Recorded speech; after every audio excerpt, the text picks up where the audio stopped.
మహిళా కమిషన్ పిలిపించి ఎంక్వైరీ చేయాలి. చట్టబద్ధంగా వాళ్ళకి పవర్స్ ఉన్నాయి. నిన్న మహిళా కమిషన్ చైర్పర్సన్ పిలిచి నువ్వు ఈ మారిగా అన్నావు తప్పు కదా అని అడిగారు. అడిగితే సమాధానం మీరు చూస్తే ఆడబిడ్డలు గుర్తుపెట్టుకోవాలి. అడిగితే నా ఇష్టం నేనంటా ఇంకా అంటా మీరేం చేస్తారన్నాడు. అంటే మీరు గుర్తుపెట్టుకోవాల్సింది అదే ఈ సైకో గాని సహకారం లేకపోతే ఆ వ్యక్తి ఆ మారిగా మాట్లాడతాడా అని అడుగుతున్నా.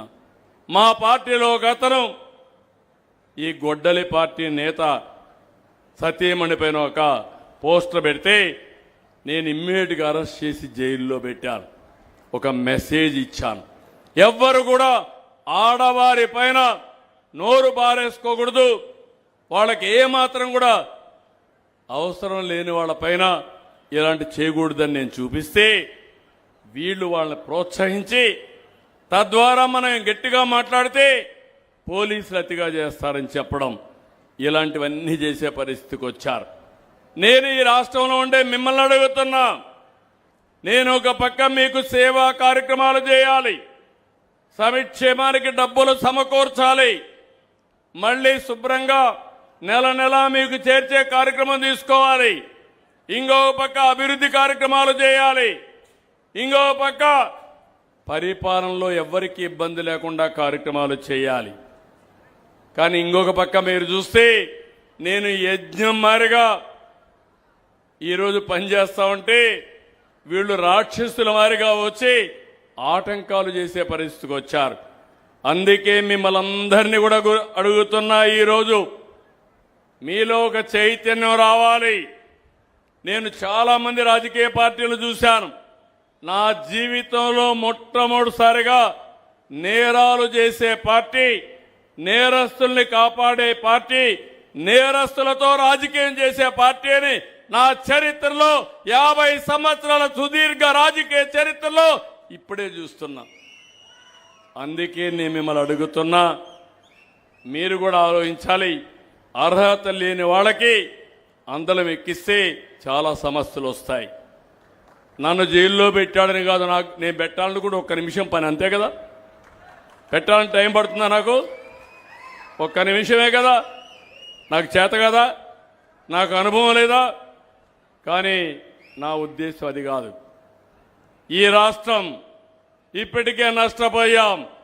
ఈ రాష్ట్రాన్ని అభివృద్ధి చేయాలి, మళ్ళీ మీకు న్యాయం జరగాలి.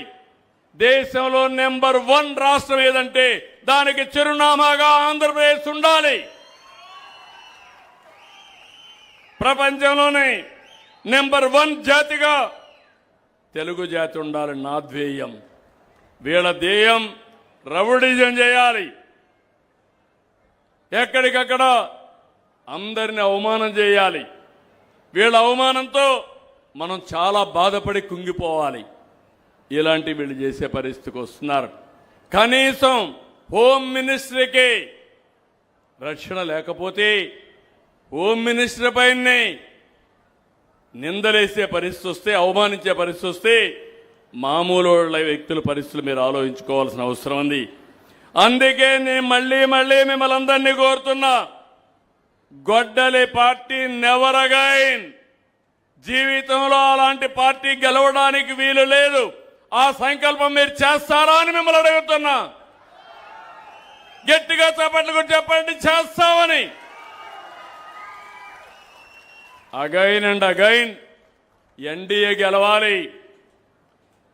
25 ఏళ్లు యూపీ, మన గుజరాత్లో ఒకే పార్టీ గెలిచింది, బీజేపీనే గెలిచింది. అక్కడ బ్రహ్మాండంగా అభివృద్ధి అయింది. కేంద్రంలో 3వ సారి నరేంద్ర మోడీ గారు గెలిచారు. కేంద్రంలో నరేంద్ర మోడీ గారు వచ్చి రాష్ట్రం అంతా, దేశం అంతా అభివృద్ధి అవుతా ఉంది. ఇప్పుడు మిమ్మల్ని అడుగుతున్నా, మన రాష్ట్రంలో 9 సంవత్సరాలు నేను అభివృద్ధి చేస్తే తెలంగాణ రాష్ట్రం దేశానికి నెంబర్ 1 రాష్ట్రంగా తయారైంది. అత్యధిక ఆదాయం వచ్చే రాష్ట్రం తెలంగాణ రాష్ట్రం. మనం కూడా మారుగా చేసుకోవాలంటే ఇప్పటి నుంచి మళ్ళీ అన్ని అభివృద్ధి చేస్తే పక్కదారిలో మీరు చూస్తే మాత్రం మళ్ళా వైకుంఠపాళిగా తయారవుతుంది. అది రాకుండా చూసుకునే బాధ్యత నేను ఒకటే చెప్తున్నా. నేరస్తులకు వంతన బాడడం అది మంచి పద్ధతి కాదు. నేరాలు చేయడం రాజకీయ పార్టీలకు తగదు. ఇలాంటి పార్టీల పట్ల మనం అప్రమత్తంగా లేకపోతే నష్టం వస్తుంది. ఈ ఊరికి వచ్చినప్పుడు, ఓడూరుకు వచ్చినప్పుడు కొన్ని సమస్యలు కూడా ఉన్నాయి. ఇక్కడ సీసీ రోడ్లు 6.1 కిలోమీటర్ అయినాయి. ఇంకొక 1.5 కిలోమీటర్స్ కావాలి. కలెక్టర్కి ఆదేశాలు ఇస్తున్నా, ఎమ్మెల్యే చెప్తున్నా, ఇమ్మీడియట్ గా ఈ ఊరు మొత్తం సిమెంట్ రోడ్లే ఉంటాయి. డ్రైన్స్ 0.5 కిలోమీటర్ డ్రైన్ ఉన్నాయి. ఇంకొక 1.4 కిలోమీటర్స్ కావాలి. ఇప్పుడే ఆదేశాలు ఇస్తున్నా, వీలైన తొందరలో పూర్తి చేసి నాకు రిపోర్ట్ చేస్తారు కలెక్టర్ గారు.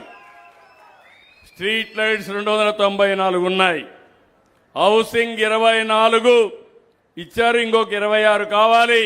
అవి కూడా శాంక్షన్ చేసి వీలైన తొందరలో అర్హులందరికీ ఇళ్లు కట్టిస్తాం.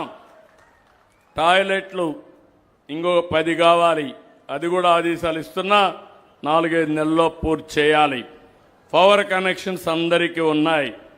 ఇంటర్నెట్ సరిగా లేదు, కనెక్టివిటీ.